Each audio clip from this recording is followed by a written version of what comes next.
Bonjour à tous, donc je suis Chloé Locatelli, assistante marketing chez ABB et j'ai le plaisir d'animer cette table ronde consacrée à la thématique donc, comment concevoir un parc de bornes électriques dans un bâtiment. Donc en fait c'est un sujet du moment très intéressant, notamment par tout ce qu'il y a en ce moment, les obligations légales. En fait, d'imposer une électrification croissante des véhicules à destination des salariés des entreprises, mais aussi de ses visiteurs. Donc en fait, ce renouvellement de la flotte du parc automobile s'accompagne donc de la mise à disposition d'un réseau de bornes de recharge efficace et adapté. C'est pour ça qu'on a convié ces intervenants pour échanger à ce sujet. Donc, j'aimerais vous présenter Monsieur Lionel Taquet, donc directeur technique chez Gaïa. Bonjour. Monsieur Georges Saloum, donc chef de projet chez Internet. Monsieur Olivier Baudouin, directeur du développement chez Incrément. Et Monsieur Anthony Pinet, fondateur de Walt Building. Bonjour. Donc après, je pense que vous êtes les mieux placés pour parler de vous. Donc si vous voulez en dire plus sur vous, peut-être Lionel, Avec si vous voulez plaisir. commencer. Avec plaisir. Bien, je suis, comme vous l'avez entendu, directeur technique chez Gaïa. Je suis donc administrateur de liens sous forme de coopérative pour le compte d'institutionnels type MGEN, le groupe Vive, Maïf, l'UNR. Nous gérons donc le parc immobilier de placement de ces institutions mutuelles avec en destination et de l'habitation et des bureaux. Donc c'est vraiment à but locatif. Voilà. Merci. Eh bien, écoutez, Olivier Baudouin, donc directeur du développement dans une entreprise qui s'appelle Incrément. Alors historiquement, Incrément est une société qui travaille pour le compte d'Enedis, qui conçoit et qui réalise les réseaux à la fois sur la haute tension, la très haute tension, puisqu'on est dans le domaine de la HTV, et puis bien sûr de la basse tension. Donc on conçoit pour le compte d'Enedis tout ce qui est implantation des nouveaux réseaux, en tout cas des réseaux dits intelligents. L'IRVE en fait partie, puisque c'est l'enjeu majeur aujourd'hui. La somme des investissements chez EDF va être vraiment très conséquente dans les années à venir, en tout cas sur les 5 années qui arrivent. Et on s'est logiquement porté sur l'installation, in fine, en fait, des bornes IRVE, puisqu'on avait la maîtrise de la 1500 dans sa globalité, jusqu'au tarif jaune, et puis après, voilà, on s'est mis sur l'installation des bornes, le dimensionnement des bornes. Voilà. Merci Anthony. Alors Anthony Pinet, moi je suis le fondateur de Walt Building, donc éditeur d'applications mobiles donc à destination des occupants des immeubles de bureaux. Donc nous on a fait pas mal de fonctionnalités pour simplifier la vie de l'occupant dans un immeuble. Et donc aujourd'hui avec les bornes électriques qui arrivent un peu partout, on a commencé aussi à voir quels étaient les cas d'usage et les nouvelles fonctionnalités pour l'utilisateur pour qu'il puisse venir prendre sa borne de recharge et contribuer aussi à la gestion de l'attribution des bornes de recharge via une application mobile. Donc voilà. Merci. Et Georges? Bon, je suis un chef de projet CFO chez le bureau d'études d'Internet. Je m'occupe essentiellement de tout ce qui est, comme vous l'entendez, distribution de puissance. Et récemment, je m'occupe aussi de l'étude de l'installation de bornes de recharge électrique sur plusieurs sites allant des ERP aux habitations. Très bien. Merci pour ces présentations. Donc vous avez des profils différents, c'est pour ça aussi qu'on vous a choisi, c'est pour avoir une vision complète donc, sur comment concevoir le parc de bornes électriques. Donc déjà, on va parler des attentes. Donc Lionel, pourquoi ce besoin d'équiper en fait en bornes électriques? Donc aujourd'hui, comme tout le monde le sait, on a des obligations réglementaires à plus ou moins courte échéance. Et une autre raison aussi, c'est que nos mandants ont envie d'aller plus loin dans leur démarche de décarbonation de leur site, donc en offrant des services aux locataires, aux occupants, en leur mettant à disposition des installations de bornes de recharge de véhicules électriques par exemple. Ok.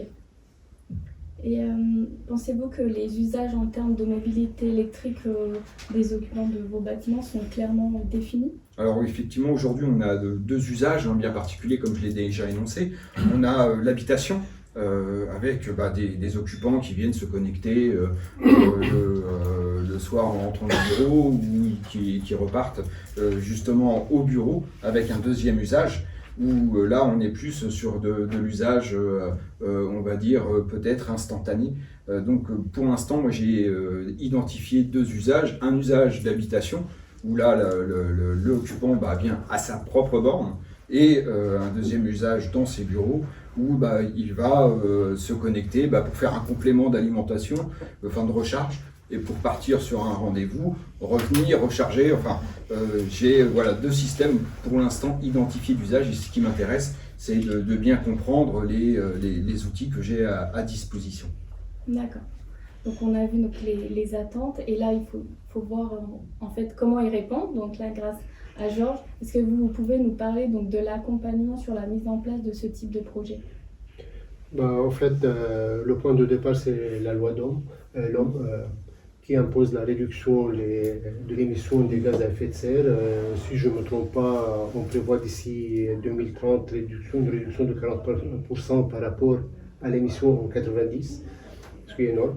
Et de l'autre côté, il encourage avec des incentives le remplacement des flottes des véhicules conventionnels avec des véhicules électriques, et il encourage de faire l'infrastructure, à part aussi qu'il impose l'infrastructure dans les bâtiments neufs, que ce soit tertiaire, ERP ou bien même habitation, avec un taux d'occupation minimal en nombre de bornes.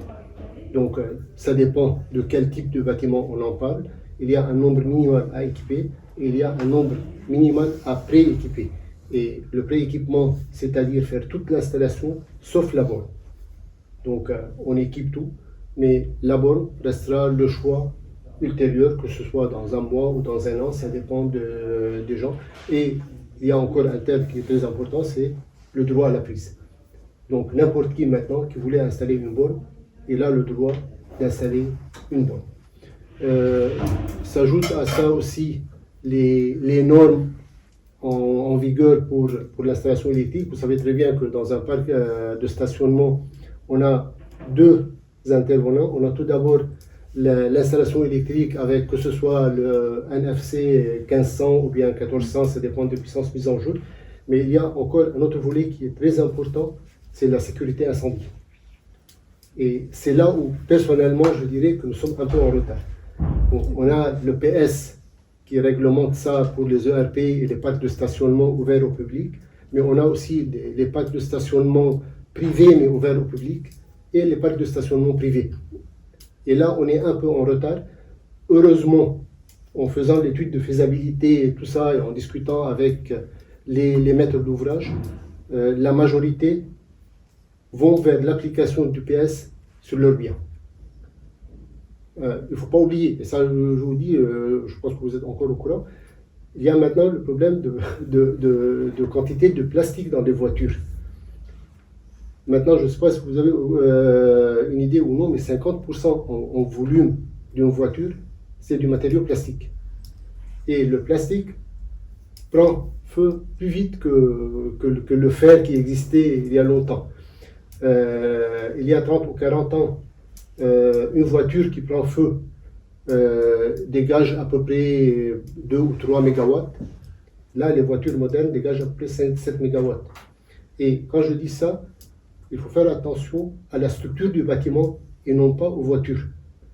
On a un dégagement de gaz nocifs et toxiques et de la fumée énorme. La prise des voitures jointe de la voiture qui a pris feu, c'est plus rapide, et l'évacuation ou bien l'extinction du feu deviendra plus difficile. Donc il faut veiller à aller un peu plus loin que les normes existantes pour sauver le bien où on installe les bornes électriques, ou éventuellement il y aura plus tard des bornes électriques. D'accord. Merci. On a reçu une question, peut-être une personne ici il y a quelques jours. C'était en cas de parking souterrain. Oui. En fait, les bornes, jusqu'à quel niveau elles peuvent être installées? En fait, là aussi, je me base sur l'EPS. Si le parking n'est pas sprinklé, à cet instant, on est limité au niveau de référence, qui est généralement le rez-de-chaussée, plus ou moins un niveau. Et si le parking est largement contrôlé ou bien le parking est à l'air libre, on n'a pas de restriction. Si le parking est sprinklé, encore on n'a pas de limite. Donc on peut aller même à -5, on installe des bornes tant qu'on assure le désenfumage qui est autour de 600 m3 par heure par véhicule et le sprinklage.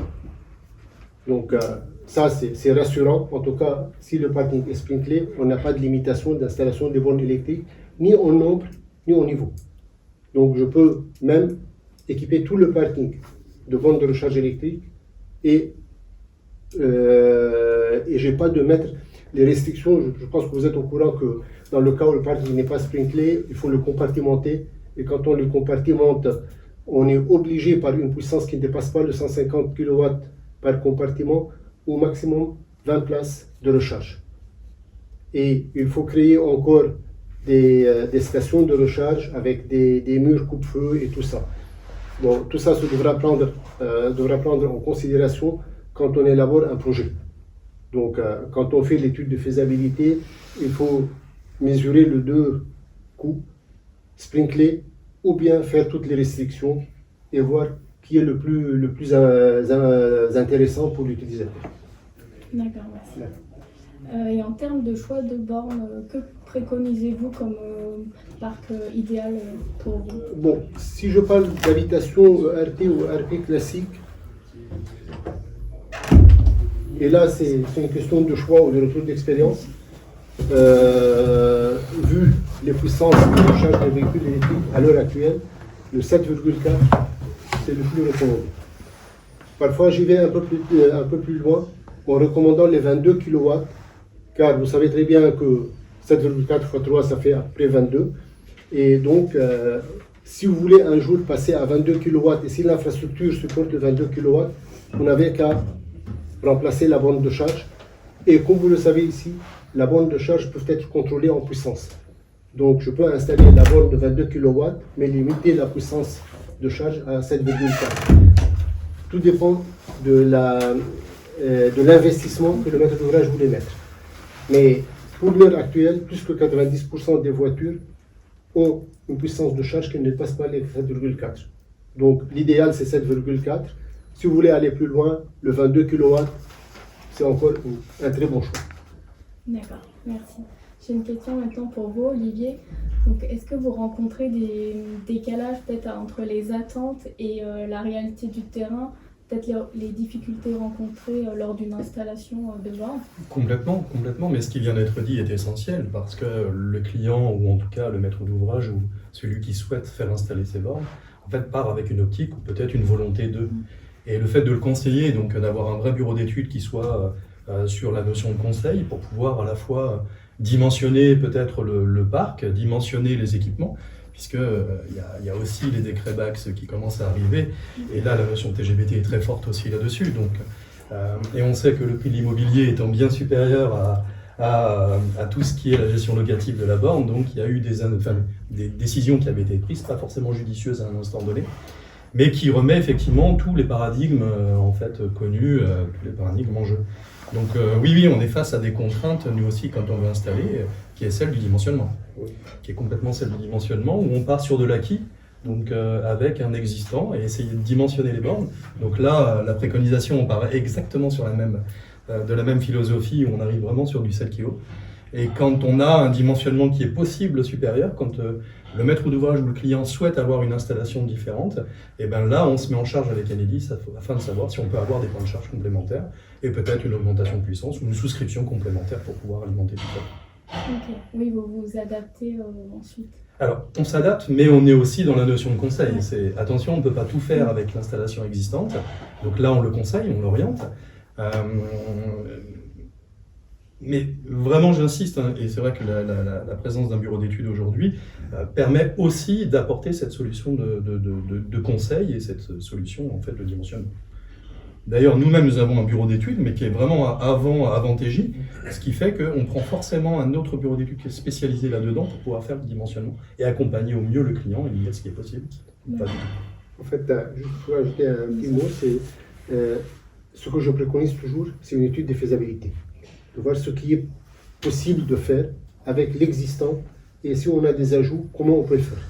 Car dans le bâtiment existant, on ne peut pas faire tout ce qu'on veut. C'est sûr que si c'est un bâtiment neuf à cet instant, on peut prévoir de la puissance dès le départ, mais si on a un transfo où on a 100 kW ou 200 kW de réserve, on pourra en profiter, mais si l'appel va être de 600 ou de 700 kW, là c'est un sacré problème. Complètement. Merci. Moi, j'ai une question plus précise, c'est si par exemple une entreprise, elle n'est pas propriétaire du bâtiment, mais elle est locataire de quelques étages d'un bâtiment et qui a un parking commun aux autres entreprises, comment elle peut faire si elle veut installer des bornes sur ce parking? Ben là, il y a une gestion avec le syndic qui est obligatoire, hein, puisqu'il sera plutôt sachant là-dessus. Donc là, ce sont des contraintes et après, c'est de la présentation, de la discussion et essayer de recenser au mieux les besoins pour pouvoir lui proposer une solution la plus adaptée. Mais bien sûr, il faut que toutes les parties prenantes présentent. Et là, on est plutôt sur l'optimisation, sur l'information, sur la digitalisation. Et c'est en cela où, en fait, on arrive en complémentarité. C'est que on a besoin aussi, ou en tout cas les syndics dans ce cas-là, ont besoin d'une information à l'instant donné qui permet de dire, ben oui, en fait, l'occupation de cette place est déjà faite, ou alors elle est à pourvoir. Donc ça, c'est des éléments qui sont très importants aujourd'hui. Mais on parle tout bonnement d'une supervision quand on arrive dans ce modèle-là. Ok. J'ai une question. Bien sûr. C'est quoi les exigences réglementaires en termes de suivi et de contrôle périodique vis-à-vis des bornes? Est-ce qu'il y en a? Il n'y a pas une obligation de suivi des bornes et d'inspection, Ouais. mais bien sûr, il y a une recommandation de le faire. D'accord? Et ça sera annuel. C'est dans le périmètre finalement de contrôle électrique annuel. Oui. D'accord. Il n'y a pas de spécification particulière. Non. Non, après, il y a aussi le fabricant qui peut imposer certains paramètres à vérifier une fois par an ou tous les 6 mois. Mais il n'y a pas d'obligation de maintenance à ce niveau-là. Pour les bonnes, Ouais. c'est pour les bornes connectées avec l'abonnement qui est avec FreshMile ou des choses comme ça. Qui eux peuvent obliger une vérification de la borne et des paramétrages. Oui, effectivement. Ça, c'est en fait, c'est tout ce qui est lié sur la garantie quand on fait l'installation. Donc effectivement, quand on a un installateur qui est agréé pour pouvoir, là on parle de FreshMile avec Axel, hein, c'est ça. Par Quand exemple, on installe, effectivement, il y a tout le service mis à disposition avec la gestion intelligente, l'information en instant donné. Donc là, effectivement, il y a un contrôle qui est un peu plus régulier, mais qui est imposé par le fabricant, le constructeur. Non, je parlais surtout au registre de sécurité et autres. Est-ce qu'il y avait des exigences là-dessus? Mais si je comprends bien, l'installation de bornes électriques pourrait modifier la sécurité incendie. Le dimensionnement du désenfumage, c'est changer de catégorie ou on a une notion du nombre de véhicules qui, par rapport à la norme actuelle, par exemple en habitation, fait basculer l'habitation dans une autre réglementation. Effectivement, non. D'accord. À l'heure actuelle, malheureusement, ce qui est applicable pour les parcs de stationnement en habitation, ça date de 1986. Il y a des réflexions, il y a des rapports qui vont être soumis et probablement ça ne va pas tarder à être changé. Mais comme je l'avais dit, c'est le maître d'ouvrage qui sent que son bâtiment est en danger, une installation autant de bornes électriques, et donc il a l'intérêt d'aller au-delà des normes actuelles. Ça veut dire que dans le cadre de l'étude de faisabilité, il faut prendre un bureau de contrôle qui accompagne le bureau d'études ou pas? Il est préférable d'avoir un bureau de contrôle. En fait, j'insiste sur 2 points. Pourquoi on y va au-delà des normes actuelles? De un, ce sont des assureurs qui augmentent le taux d'assurance si jamais on n'a pas les sécurités nécessaires. Et le bureau de contrôle qui peut aussi indirectement, en se basant sur le PS, et c'est ce qui se passe maintenant, dire que je ne peux pas signer la validité de l'installation si vous ne respectez pas les règlements PS. Okay? Je vous dis, en habitation, on est un peu en retard, mais en ERT ou bien en BUP pour le moment, on applique le PS les yeux fermés. D'accord, mais il pourrait y avoir un problème sur l'habitation. Oui, oui, avec la quantité de chaleur dégagée, au cas où il y aura un accident particulier. À cet instant, vous mettez tout le bâtiment en danger. Ah oui. Voilà. On connaît la qualité des bâtiments, surtout parisiens, typiquement haussmanniens. On peut effectivement alors, s'interroger. Et vraiment, il faut s'équiper donc avec une mission bureau de contrôle type ELEC, plus une mission SSI ou ça serait quel type de mission qu'il faudra définir? La mission pour un bureau d'études, ça peut couvrir la SSI, l'ELEC et surtout le sprinklage des enfumages, donc le CVC. D'accord. Et un bureau de contrôle qui viendra un peu plus tard pour vérifier les préconisations. Merci. Juste pour ajouter une petite anecdote, il y a eu ce week-end, il y a eu les 24 heures du Mans. Donc il y a des véhicules électriques qui ont circulé. Donc je ne sais pas si vous avez fait attention, mais quand ils sortent d'un véhicule électrique, ils sont obligés de sauter. Parce qu'il y a ce qu'on appelle la tension de pas. Et ça augmente le risque à la fois d'électrocution et peut-être de risque de propagation incendie. Donc je ne sais pas si vous avez regardé vraiment, on est obligé de sortir en sautant du véhicule électrique. Parce qu'avec la course, le véhicule s'est chargé.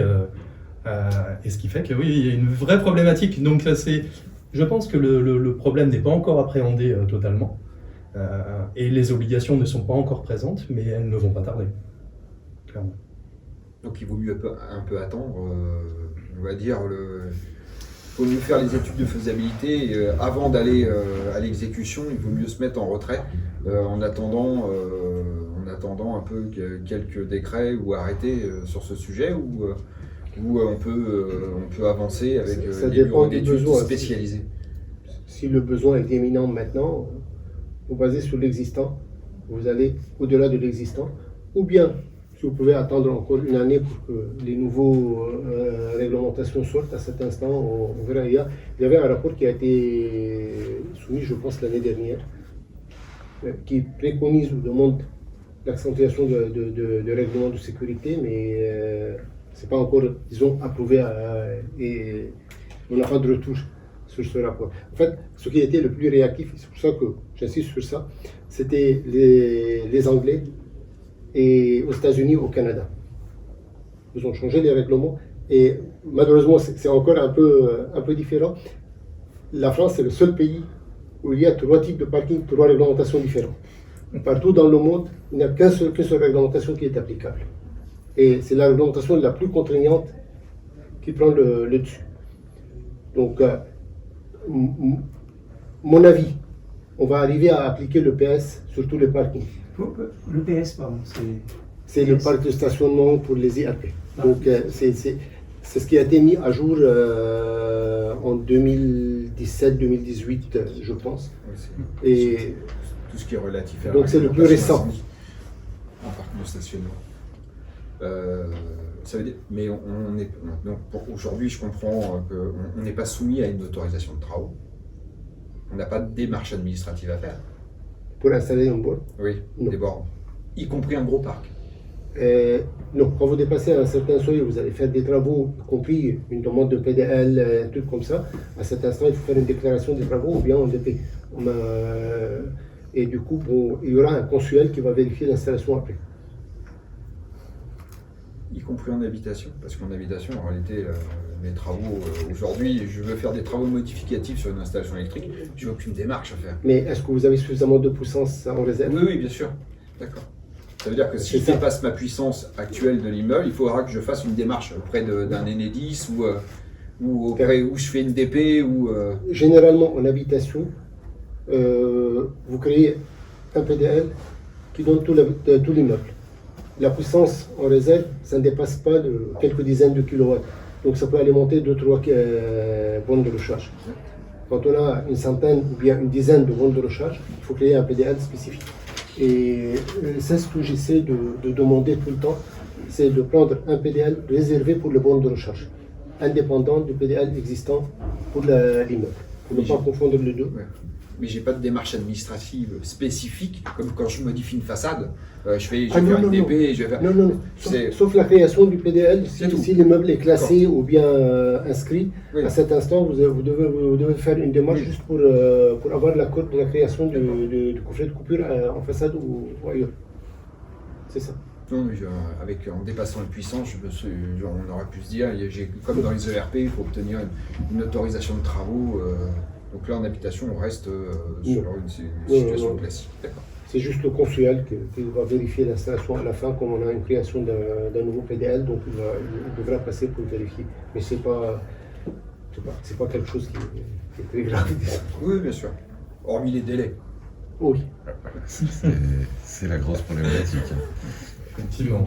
Après, si on se situe en fin de réseau avec Enedis, il faut que Enedis puisse dimensionner et pourquoi pas créer un nouveau réseau effectivement pour ce PDL. Parce qu'aujourd'hui, c'est la vraie problématique à Enedis. Pour les anciens immeubles, oui, c'est vraiment la problématique qu'on rencontre quasiment tout le temps. Enedis est face aujourd'hui à cette problématique depuis maintenant. Il y a des groupes de travail qui sont créés chez eux, donc de temps en temps, ils sont précurseurs aussi dans ces discussions. Clairement, avec la modification, tout ce qui est la gestion des colonnes montantes aujourd'hui, il y a déjà eu des travaux et de l'anticipation sur les réseaux, mais absolument pas pour ce qu'on appelle les antennes 5e génération ou l'apport des bornes IRVE dans les immeubles. Donc là, le dimensionnement aujourd'hui n'est vraiment pas bon. Autant il y a des centrales nucléaires qui sont en construction, autant le réseau aujourd'hui est très vieillissant. Hein. Si on prend une ville comme Paris, implanter un nouveau câble basse tension, c'est quasiment impossible. Donc là, peut-être il y aura l'obligation, dans ce cas-là, de dire, voilà, la ville de Paris impose le retrait des câbles pour pouvoir implanter un nouveau avec de la puissance complémentaire. Et est-ce qu'il y a une prise en compte vis-à-vis des contrats points uniques sur des multilocataires, la partie justement innervation de la borne, dans le cadre d'un contrat point unique, elle se gère comment? C'est la partie bureau d'études là-dessus. En fait, pour la gestion de la consommation de l'énergie, ce qu'on essaie de faire, et ici c'est pas une seule solution, il y en a plusieurs. Généralement, l'installation sera la propriété du maître d'ouvrage, et la gestion de bornes, ce sera dédié à une entreprise qui fait la gestion des bornes avec les locataires ou bien avec les gens qui se trouvent à l'immeuble. Donc, pour lui, pour le maître d'ouvrage, pour ne pas laisser à n'importe qui venir faire des changements sur les installations, il le prend à sa charge. Le PDL, c'est lui qui va déposer la demande auprès d'Enedis, donc ça sera plus simple pour lui de faire le dépôt.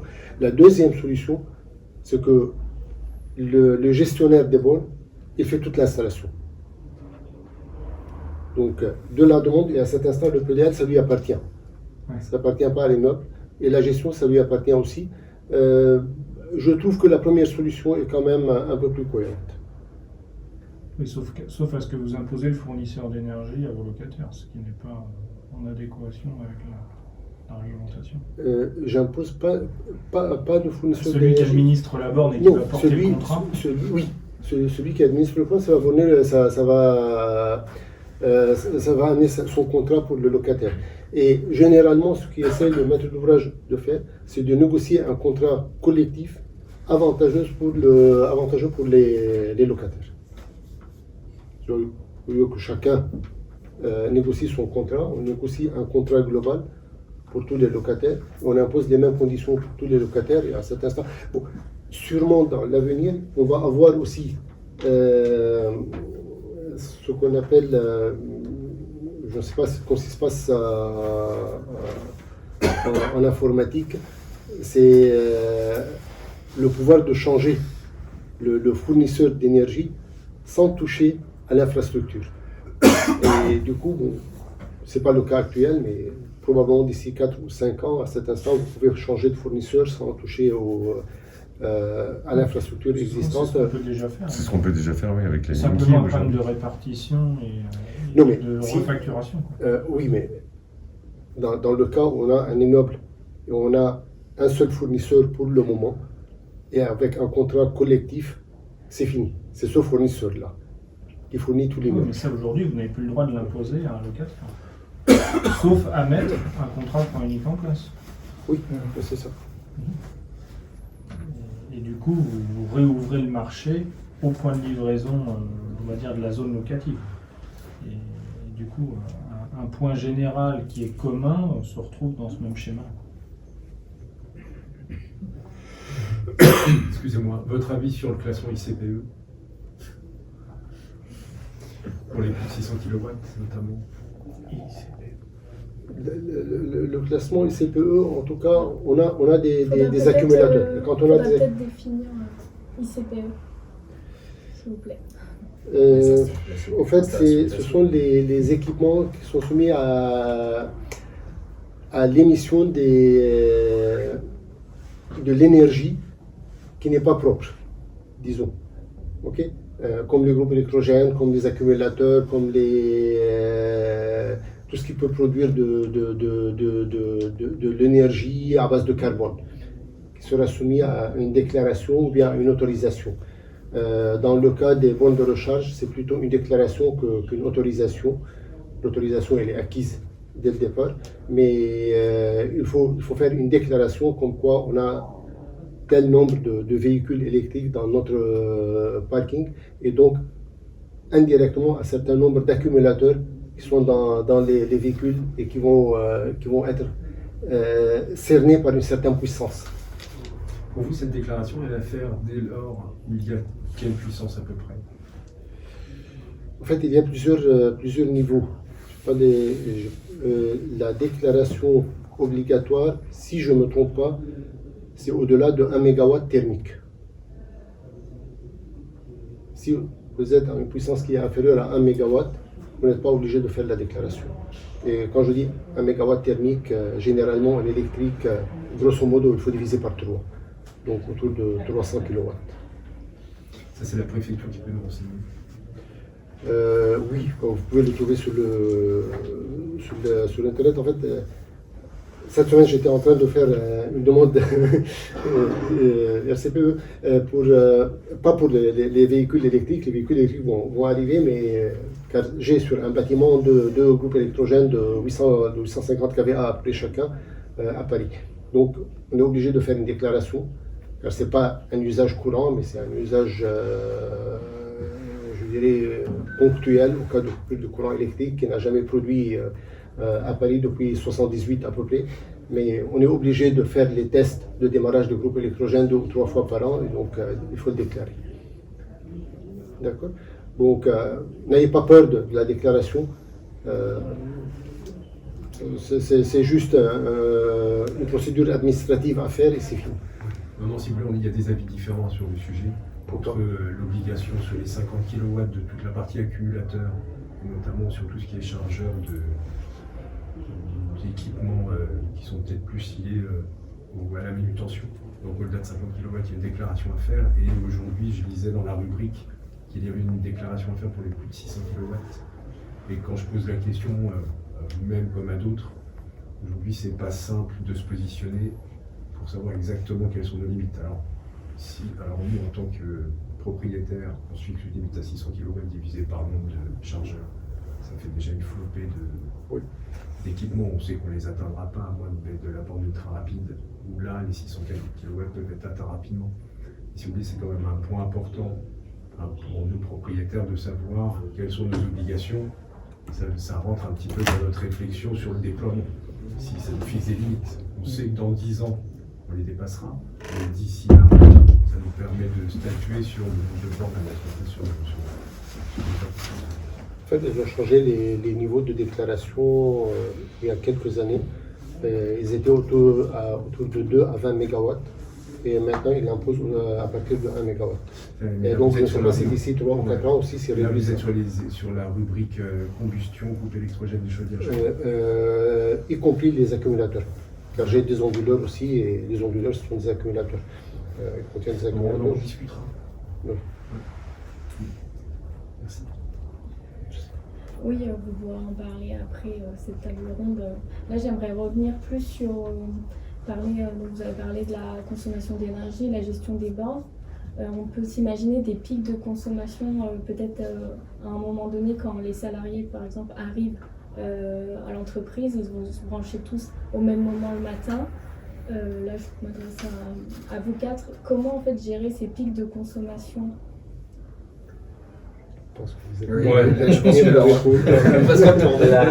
Là, on est beaucoup plus dans l'usage. Donc après, nous, on intervient en mettant déjà une gestion de la répartition des bornes, donc de la puissance des bornes. Donc là, on peut le faire sous plusieurs biais. Nous, on le voit avec les clients. Aujourd'hui, on a plusieurs cas d'usage. On voit, est-ce qu'on met certaines bornes vraiment VIP et celles-ci, on les laisse en pleine puissance et les autres, on les laisse avec une faible charge. Parce qu'on sait que dès qu'un immeuble arrive en charge, directement, la puissance disponible pour les bornes n'est peut-être pas suffisante et c'est ce qui est le cas dans beaucoup d'immeubles aujourd'hui.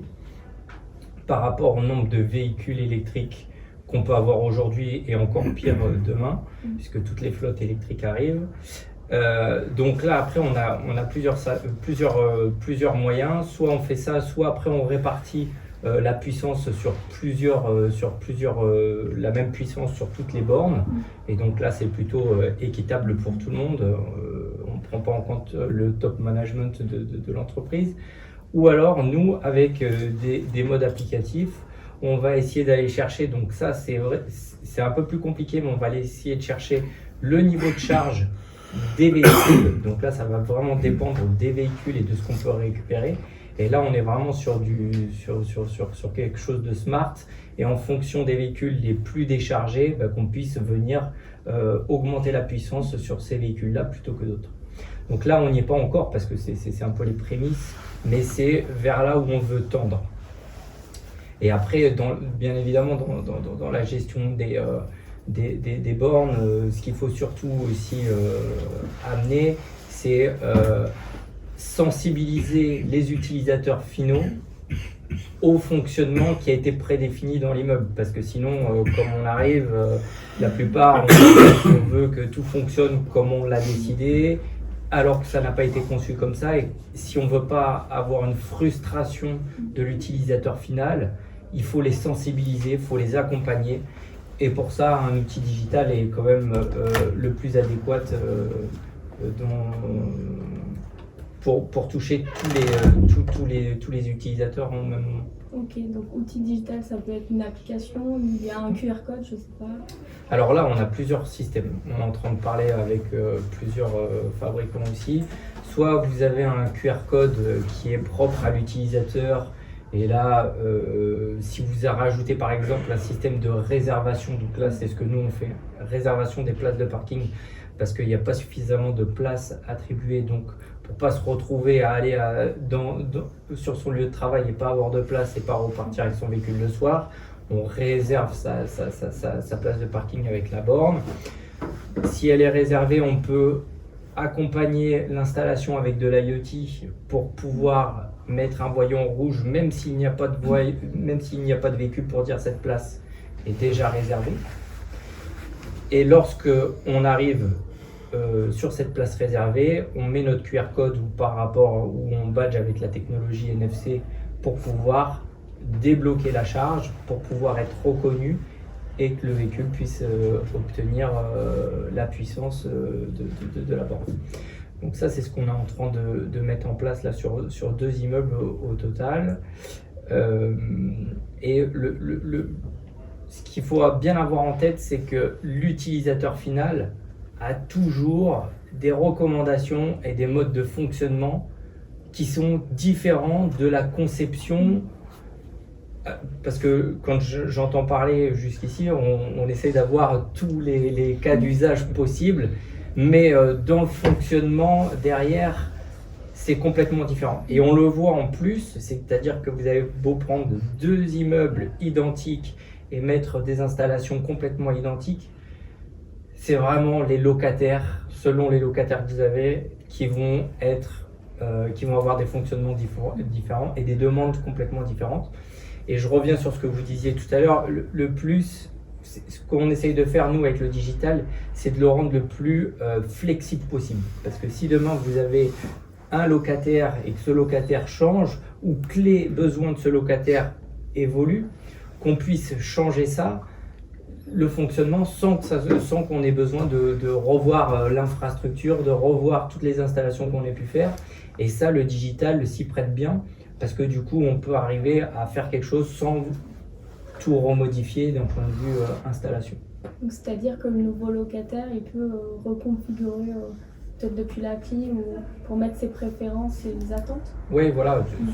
Souvent, on met, là, on a conçu une supervision qui permet de gérer en fait les différentes configurations des bornes.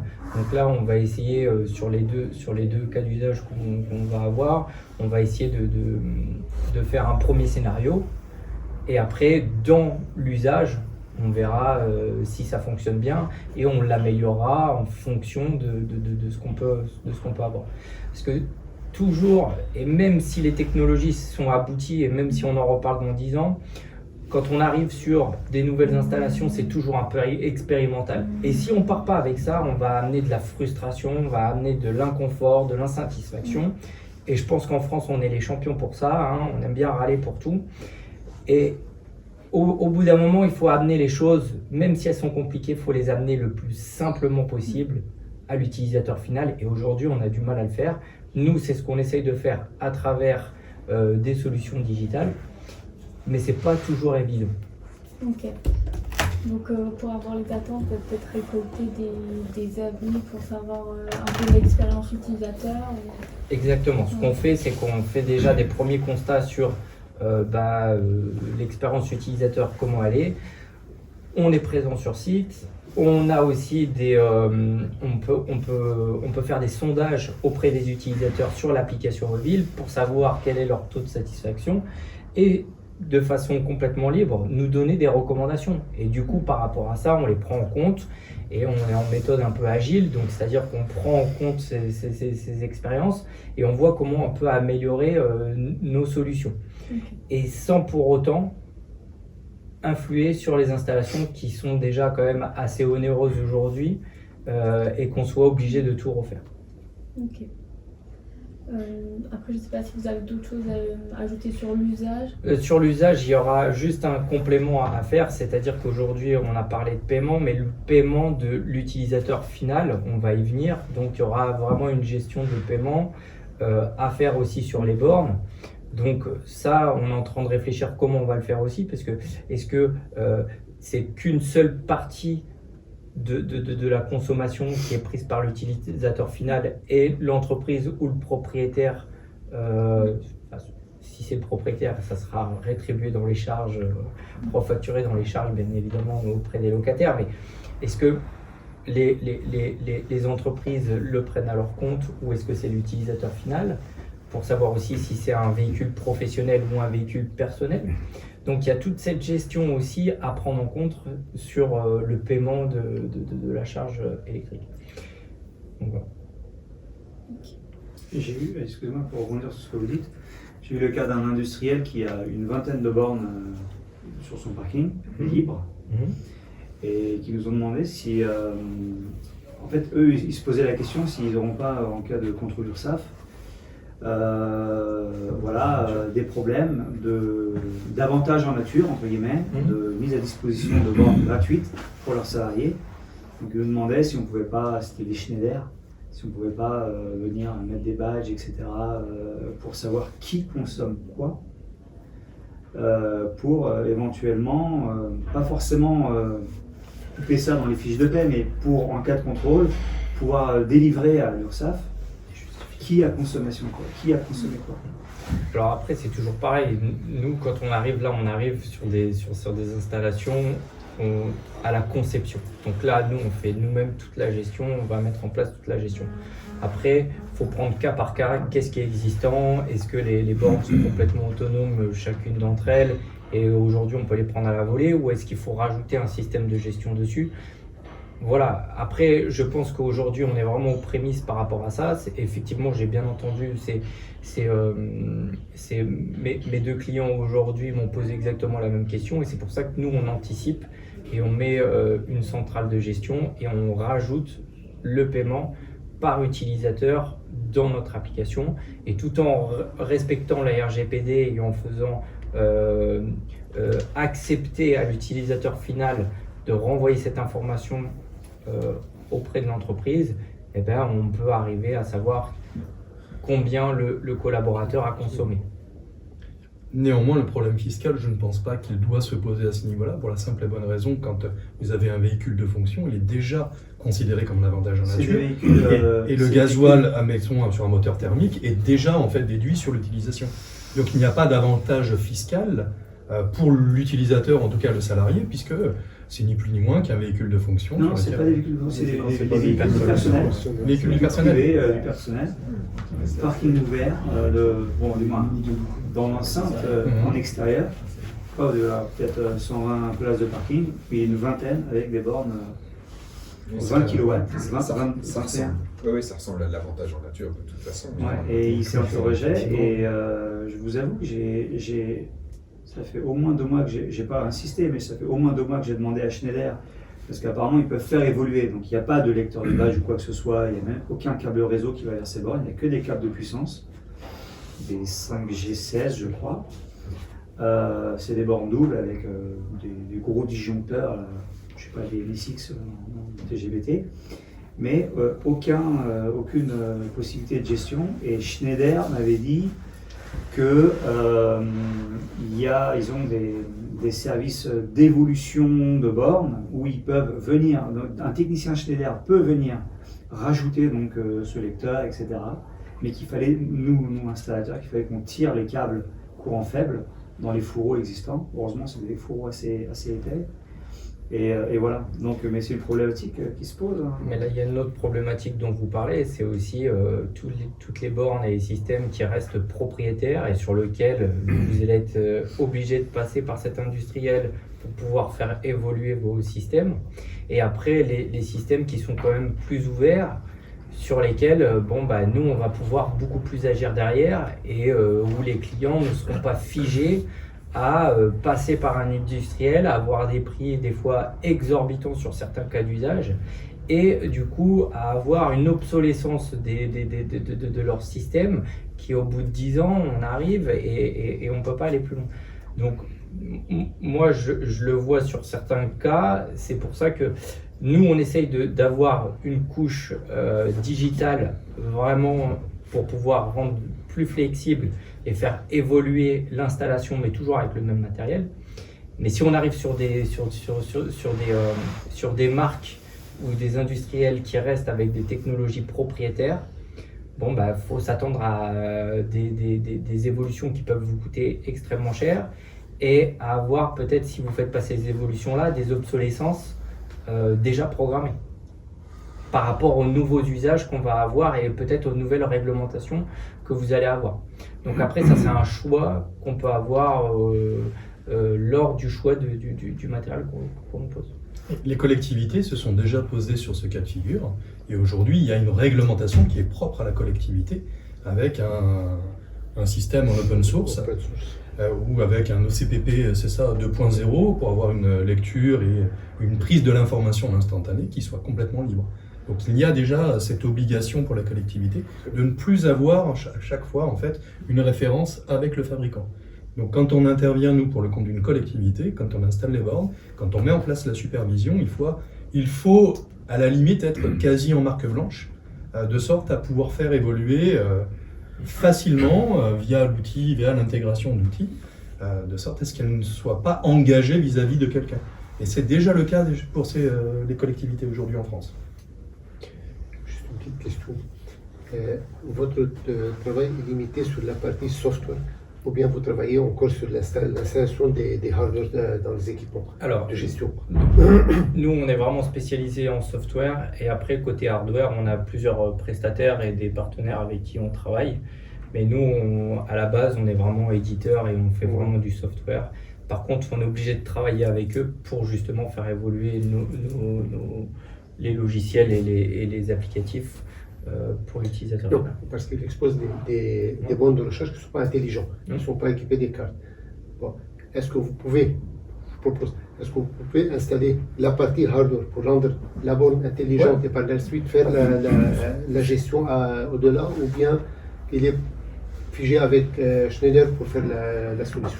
Ça, il faut regarder, faut vraiment regarder le cas d'usage et du coup on fait comme vous une étude de faisabilité et après avec les partenaires on est capable de vous faire une offre clé en main avec les différents partenaires dedans et pour voir si on peut faire évoluer l'installation actuelle et la rendre smart. En gros, vous, vos bornes, n'importe quelle borne que vous gérez, il y a un câble réseau qui vient dessus. Et vous êtes sur une baie, un ordinateur qui est relié à la baie, et voilà. Ouais. C'est ça. Hein. Et après, vous faites ce que vous voulez avec. Voilà. Ok. Et avec vos bornes, on peut être via les opérateurs de service, enfin les distributeurs comme Freshmile, je disais, ou d'autres opérateurs spécifiques aux bornes de recharge, libre service avec ceux qui ont des badges. Vous avez la solution aussi 3G direct ou on est obligé de passer par l'infrastructure du client? Non, on peut être soit en 3G, soit on peut être sur l'infra Du client directement. On essaie de s'adapter là-dessus. Ça dépend entre l'externe ou le petit tertiaire, gros tertiaire. Exactement. D'où la question initialement posée qui était sur les places de parking quand on est au -1, -2, -3, -4, où là aussi il y a une problématique parce qu'il faut mettre en place des répétiteurs, et ainsi de suite. Ouais. Si on est limité au -1 et au 0, déporter la connexion ça va, 4G ou installer une box pour le service du bâtiment, quoi. C'est pour ça qu'on a les deux technos, parce que selon les configurations des parkings, des fois on a des relais Wi-Fi, mais des fois on a des relais D'accord. la 3G, 4G. On peut, vous utilisez aussi sur les deux. la solution éventuellement Wi-Fi sur les niveaux de parking pour distribuer toutes les bornes des clients. Ouais. C'est ça, plus la IoT, pour les capteurs de présence notamment. Voilà. Ouais. Mais vraiment dans le tertiaire, parce que là, oui, après, ça va pas être des bornes de recharge sur des copropriétés. Non, là on est vraiment sur du tertiaire. Et vous pouvez vous raccrocher à un système domotique. Parce que par exemple, on est en pleine réflexion sur du déploiement de domotique de services au sein de nos logements. On pourrait très bien se dire, tiens, on peut insérer un logiciel de réservation pour accéder par rapport à un clavier posé dans une habitation pour réserver la place. Vous pouvez vérifier si elle est disponible ou pas. Ça, il faut qu'on regarde la faisabilité. Pour le moment, on ne l'a jamais fait puisque nous, on n'intervient pas, on n'a pas eu encore d'opportunités sur la partie résidentielle collective, mais c'est des choses qu'on peut regarder. Mais nous, on est quand même très spécialisé sur le tertiaire. Dans le cas d'habitation, les places de parc ne sont pas attribuées après. Si, elles sont attribuées, mais mettons que le propriétaire prenne la décision stratégique de mettre à disposition 10 places de parking à bord de recharge avec des recharges pour les véhicules électriques. On pourrait très bien se dire, tiens, avec une application qui vient s'intégrer à toute l'extension domotique, de faire de la réservation, d'installation, pour voir si la place est occupée ou pas, par exemple. Ça s'inscrit dans les certifications R2S du bâtiment connecté où on va avoir le local à vélo accessible à l'ensemble des gens. Et là, sur l'infra des bandes de recharge, y compris pour les vélos. Dans la copré, voilà. Et puis on va avoir les trottinettes, tout ça. C'est ça, tout ce qui est mobilité douce. Et avec votre applicatif, vous arrivez à gérer la fin de charge des véhicules ou... Parce que l'un des problèmes, c'est aussi l'immobilisation des bornes de recharge. La personne qui va squatter la borne alors que son véhicule est chargé depuis 3 heures. Est-ce que vous arrivez à avoir un retour le but c'est ça, c'est que dès que la charge, dès que le véhicule est chargé, on envoie une notification à l'utilisateur final pour qu'il vienne débrancher son véhicule et laisser la place à quelqu'un d'autre. Ça c'est le but. Après, il faut quand même, on peut pas. Ça c'est la borne qui vous renvoie l'information. Tu mets la marche arrière. Ça place le véhicule automatiquement. Oui, c'est l'éducation des personnes, c'est la borne. De comment marche le système. Et voilà. Mais oui, l'information on la prend de la borne. D'accord, c'est la borne qui arrive. Voilà. Sinon, vous pouvez installer des V2V et à cet instant commencer à charger de réseau, à fournir de la puissance au réseau. Justement, je voulais parler de cette idée un peu d'utiliser l'énergie présente dans les batteries pour alimenter le bâtiment. Par exemple, à BB, nous travaillons avec Enedis pour, c'est ce qu'on appelle véhicule to grid, c'est expérimental. Mais qu'est-ce que vous en pensez de prendre l'énergie quand elle est disponible au moment où c'est le plus cher et après pour recharger justement son véhicule quand c'est le moins cher. Moi, je parlerai juste dans un cas d'utilisateur final. Moi, je mets ma voiture, je sais qu'elle est chargée presque à 100%. Je ne voudrais pas qu'on vienne prendre dans mon véhicule pour... si je sais que je dois partir peut-être dans 1 heure, une demi-heure, ou même si c'est dans 4 heures. Il faudrait vraiment que j'ai un gain. Et moi, pour avoir vraiment l'expérience utilisateur final, hormis lui donner un gain, souvent c'est pécunier, de lui dire bon bah tu peux revendre ou tu peux réduire ta facture en chargeant ton véhicule. Sinon je pense que là il y aura vraiment des conflits là-dessus, à moins d'être vraiment sur des personnes vraiment sensibles, écolo et respectueuses de l'environnement. Mais je pense déjà dans un premier temps, pour l'utilisateur final, ça va déjà poser un problème. Oui, puis il y a aussi la notification d'urgence, parce que si on doit prendre son véhicule en urgence, il faut qu'il y ait un minimum de batterie là-dessus. Donc il faut s'entendre aussi avec les pouvoirs publics pour dire à partir de X%, on ne peut plus réinjecter sur la partie réseau. Pourquoi pas? Donc c'est, je pense, une mise en place qui est certes à venir, qui est, à mon avis, à l'instant T, assez compliquée, assez difficile. Mais on va y tendre, parce que le besoin énergétique augmentant, on va de toute façon puiser dans la moindre batterie aujourd'hui pour réinjecter sur le réseau. Alors je ne sais pas s'il y aura des incitations financières également pour la partie, ce que vous disiez tout à l'heure, hein, c'est que s'il y a des incitations formées par la Creux ou l'ADEME ou autres pour dire on réinjecte à un moment crucial, pourquoi pas? Pour moi, ça peut fonctionner sur des véhicules de partage. Si par exemple on est dans un immeuble, une entreprise dit voilà j'ai 50 places avec 50 véhicules de partage, pourquoi pas? Parce que du coup les véhicules ils sont pas attribués à une seule personne, on ne sait pas la demande et ainsi de suite. Là ça peut avoir du sens, je parle à l'échelle d'un immeuble tertiaire, hein, je ne parle pas d'autres cas d'usage.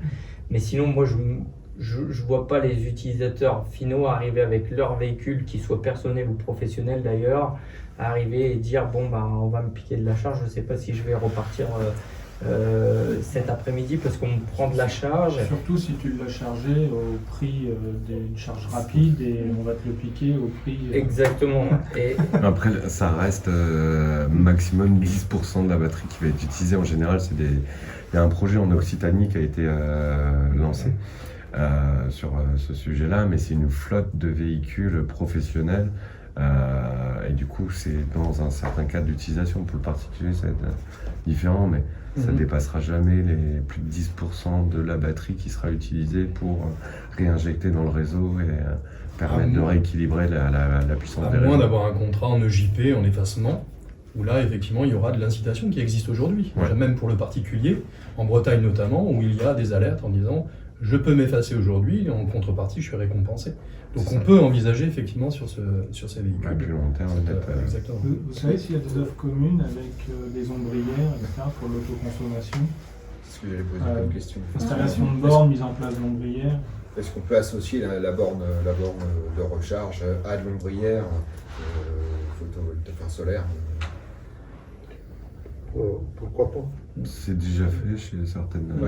Dans certaines solutions, avec, j'ai déjà vu des projets. Il y a suffisamment de puissance. Sachant que pour avoir de 7,4 kW, il faut 16 mètres carrés en moyenne pour les récupérer. Donc là, vous avez un problème c'est de surface. De 3 places de parking pour une borne de recharge. Oui. Bah, sinon, ça peut fournir une partie de la puissance aussi. C'est pas la totalité, mais... Est-ce qu'il y a des projections sur s'il faut... fabriquer quelques centrales supplémentaires, nucléaires par exemple? C'est le nombre de véhicules. Il y en a un maintenant qui est en cours de fabrication et malheureusement, vous pouvez me donner plus d'infos sur ça, mais je pense qu'on a perdu un peu d'expérience d'expertise de fabrication. D'ici 2035, est-ce qu'il faut 10 centrales supplémentaires? Est-ce qu'il faut pas enfermer celles qui étaient programmées? C'est complètement cela. Aujourd'hui, on construit des centrales qui sont de type EPR, qui ont une particularité par rapport à notre vieux parc qui est vraiment sur la partie PWR, donc c'est de l'eau pressurisée, où là il faut à peu près 1 semaine pour les mettre en route et 1 semaine à les arrêter. La particularité des EPR, c'est de donner la pleine charge en 20 minutes. Donc effectivement, c'est fait pour correspondre à un moment ce qu'on appelle le pic, le peak load ou tout ce qui est la notion off-peak. Donc ça est capable de le gérer. À l'heure actuelle, le parc n'est pas suffisant. En plus, la disponibilité de nos parcs sont vraiment très très bas. On est parti de 80% il y a une quinzaine d'années, une dizaine d'années. Aujourd'hui, aux alentours de 60%. Donc on est sur l'énergie complémentaire, sur l'énergie importée, puisqu'il y a on parle de smart grid, mais il y a également toutes les interconnexions que l'on a avec les pays européens, où l'Allemagne, n'ayant pas les mêmes besoins que nous et les mêmes, quand nous on rentre à 20h à la maison, l'Allemand est déjà rentré à 19h, donc on s'échange de l'électricité à ce moment-là. Pareil pour la partie espagnole, donc on a de l'apport là-dessus. Et aujourd'hui, clairement, un EPR qui pourrait peut-être représenter une tranche de 100 MW, il faudrait le double du parc qu'il y a aujourd'hui. Ne serait-ce que pour avoir 50% des véhicules électriques en France. Donc quand vous dites que l'allemand rentre à 19h, c'est qu'il est plus efficace que le français ou... Du tout. Non, ce sont les habitudes et les coutumes. C'est-à-dire que les notions... Travaille moins, gagne plus. Après c'est c'est plus l'usage. La conclusion. Peut-être commence-t-il plus tôt. Mais effectivement, on a des disponibilités là-dessus. Et ça, c'est un travail qui est mené par à la fois le distributeur, le producteur qui est aujourd'hui EDF, mais également le transporteur de réseau qui est RTE, qui est obligé de compenser. Alors n'oubliez pas non plus que l'électricité de A vers B ou vers C a aussi des contraintes physiques, et là on réinjecte systématiquement du courant, ce qu'on appelle les pertes, sur le réseau pour que, quand c'est produit 100, il y ait 100 qui soient délivrés. Donc il y a déjà aussi ce côté-là aujourd'hui que notre parc est obligé de faire. Maintenant, quand on est sur des pics de consommation, on réouvre les centrales à fioul pour pouvoir compléter un peu tout cela. Avec le réchauffement climatique, encore plus. Le mix énergétique suffira pas Non, mais c'est complètement contradictoire. Alors, on ouvre des centrales à fioul pour alimenter des voitures électriques. Mais au même titre qu'aujourd'hui, on achète des éoliennes produites à l'étranger qui sont produites avec du charbon ou avec du fioul pour produire de l'énergie verte. Voilà, on penche également sur des solutions comme l'hydrogène vert, qui aussi est une quantité injectée, une quantité d'électricité très importante pour peut-être avoir une technologie de demain, mais qui n'est pas forcément la plus vertueuse. Donc on est plutôt dans ce dilemme parce que c'est une phase de transition. Il y a eu un bouleversement de mentalité également sur comment on approchait le mix énergétique, ou en tout cas l'apport énergétique. Les incidences de pensée ont contraint en fait l'État à investir massivement dans tout ce qui est renouvelable. Néanmoins, ça n'est pas suffisant. On le voit bien. Vous avez juste à prendre la 10, vous allez au côté d'Orléans, il y a des éoliennes partout, la moitié ne fonctionne plus. Et donc là, on a une intermittence de ce que l'on appelle notre parc énergétique. Et ça, il faut le combler, parce qu'on a besoin aujourd'hui en permanence, on a les téléphones qui chargent, on a les voitures qui chargent, on a la clim qui fonctionne partout, en permanence. Donc là, il faut ce qu'on appelle du base load, c'est-à-dire ce qui est consommé les 8760 heures par an, en permanence. Heureusement qu'on a réduit la consommation pour l'éclairage. Et du coup, il va y avoir un vrai sujet pour EDF d'équilibrage du réseau quand tout le monde va rentrer pour recharger sa voiture à 19h. C'est la vraie problématique. Et aujourd'hui, le Linky, ils essayent de l'anticiper, mais aujourd'hui, clairement, l'infra n'est pas encore mise en place du tout pour que la borne de recharge se mette à charger uniquement à 2h du matin pour telle zone, à 1h du matin. Exactement ça. L'énergie qui est produite doit être transportée. Vous voyez la région parisienne qui est saturée. Chaque fois qu'il y a une prise de terrain, c'est pour pouvoir construire du bâti. Donc on n'a plus la superficie non plus aujourd'hui en Ile-de-France pour bâtir ce qu'on appelle les postes sources, qui est la conversion du 225 000 ou 400 000 en réseau qui est aujourd'hui de la basse tension en 20 000 ou en 15 000. Donc il y a déjà plus de foncier pour pouvoir construire ce genre de conversion aujourd'hui d'énergie. Donc on va effectivement dans l'avenir à un problème qui va être assez du coup, la répartition des heures pleines, heures creuses, peut-être qu'ils vont être décalées et qu'on sera après sur les bornes de recharge vraiment aussi assujettis aux heures pleines, heures creuses automatiques. Comme on fait pour les chauffeurs. Les applicatifs. La gestion des bornes devient plus intelligente et par la suite on ne charge que quand on a de la puissance. Les applicatifs gèrent déjà ça. Enfin, je vois les bornes ABB, il y a les plages horaires qu'on peut caler en disant j'autorise mon véhicule, même si je suis branché 24/24, les plages horaires où il peut recharger. Donc c'est finalement une prise en compte manuelle de leur pose à plate. Mais du coup, ça va être le fournisseur d'énergie qui aura la main dessus pour être sûr de pallier ou pas à la fourniture du réseau, qui est importante, parce que là, on parle justement des pics de consommation. Et ça va être le fournisseur d'énergie à réagir plus que le particulier qui va lui-même choisir sa programmation. En tout cas, lui, il va le décider. Je pense qu'avec les mesures sur certains laps de temps et par la suite l'intelligence artificielle, on peut prévoir un algorithme qui prévoit de quelle heure à quelle heure on a intérêt ou bien on a le droit de charger le véhicule et on commence par tenter de charger. Si ce n'est pas le bon moment, à cet instant, il arrête et recharge un peu plus tard. Ça, c'est de l'intelligence artificielle et c'est ce qui se passe pour moi. Il faut vraiment des miracles avec. Et puis, c'est le même principe avec une machine à laver.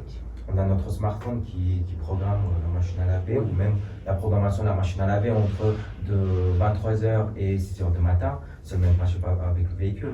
Oui, tout à fait. Oui, et puis vous la mettez en application aussi avec EcoWatt, en disant que sur le réseau, il y a tant de capacité et on pourrait effectivement lier les deux. Mais ça, avec la partie prédictive, avec l'ajout peut-être d'une GMAO complémentaire, je ne sais pas, oui, bien sûr. J'ai un sujet sur l'EcoWatt. Pourquoi ils ont enlevé la régionalisation? Et que maintenant, en tout cas l'API qui donne le signal, il est national.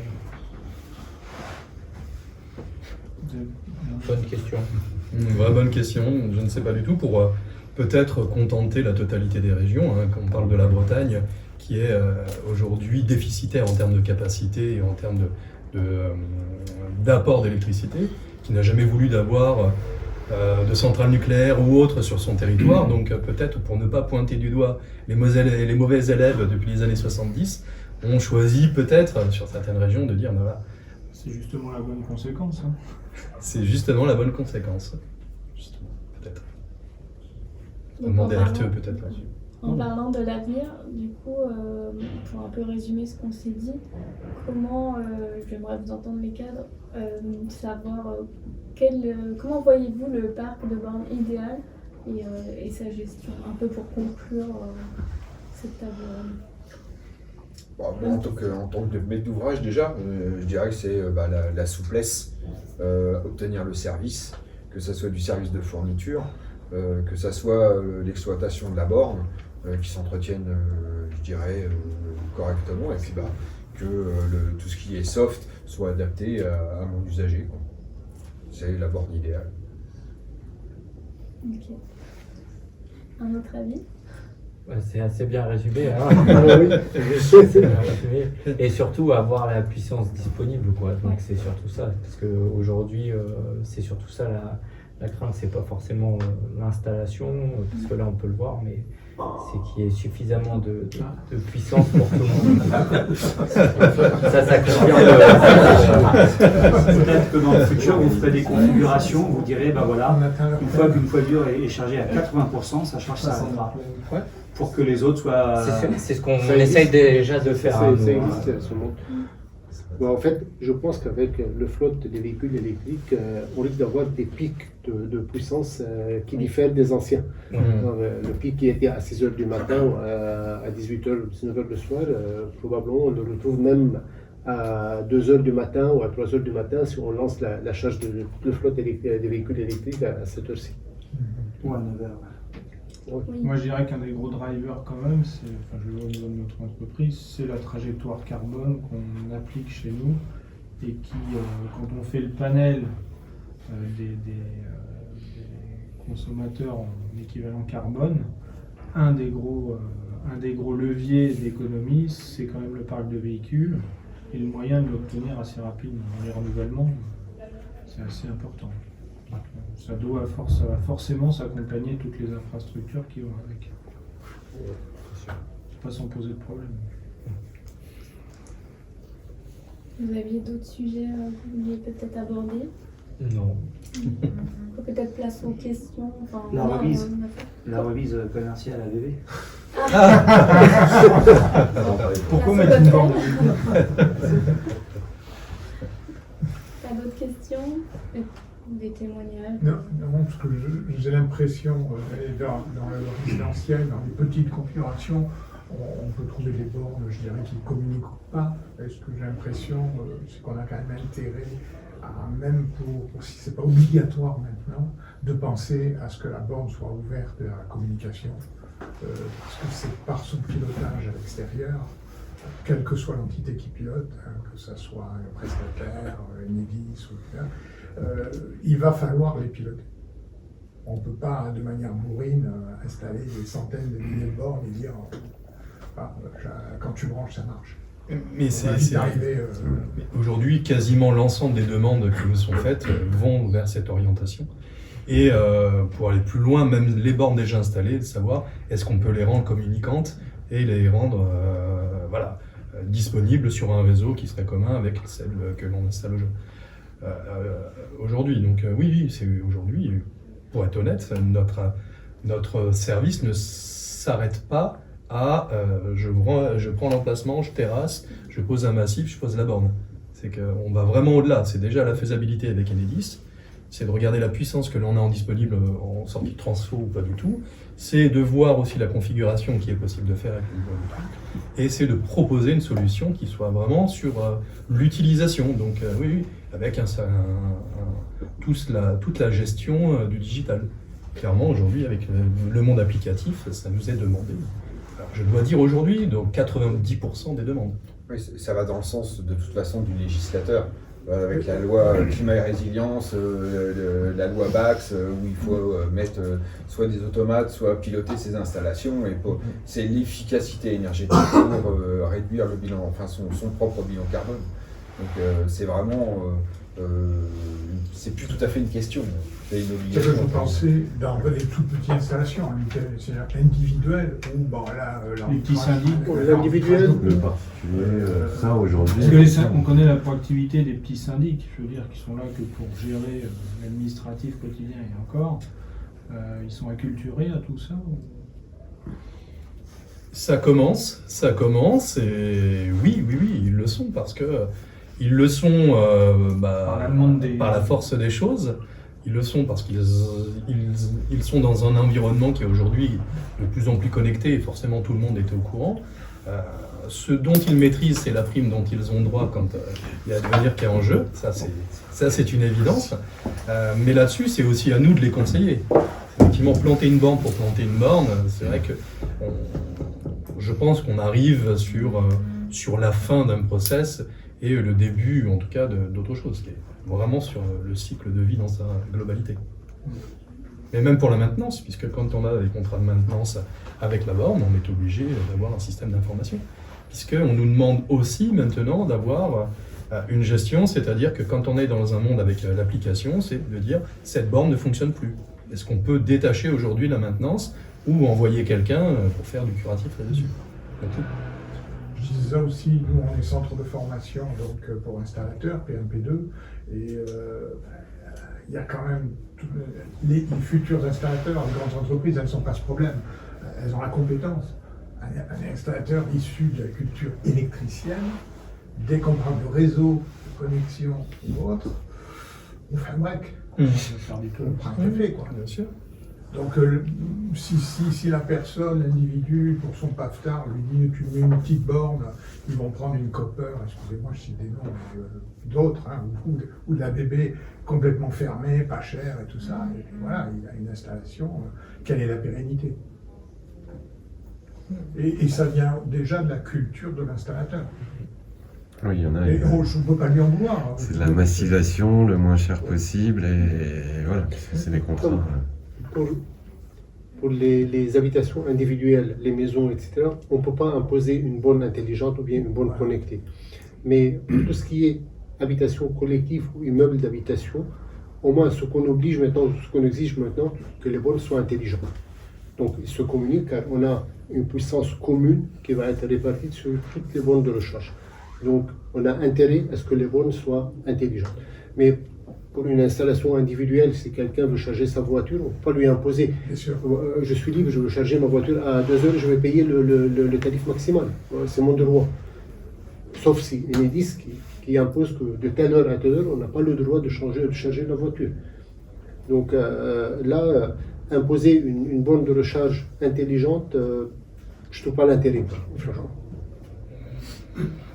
Non, et surtout quand on est dans un domaine public où on sait que le prix du mégawattheure, ou en tout cas du kilowattheure, est couplé au prix d'immobilisation de la place également. Il va falloir aussi peut-être qu'un jour on scinde à la fois le tarif d'immobilisation, donc les frais de parking, plus le frais de l'énergie. Le foncier. Oui, mais c'est clairement une vraie question. Ouais. D'autres questions? Merci à tous. Je voudrais juste terminer donc, pour parler des prochains rendez-vous de cet événement Café de l'Info. Donc, ce sera mercredi 13 septembre. Donc, comment faire un outil BACS. Donc, on parlera réglementation, décret. Et après, ce sera le mercredi 15 novembre. Donc, comment rénover un bâtiment tertiaire de manière éco-responsable. Donc, on va parler de réemploi, d'installer sur de l'existant et ne pas tout changer. Donc si ça vous intéresse, on vous enverra de toute façon une invitation comme pour aujourd'hui. Voilà, merci à tous. Merci. Merci.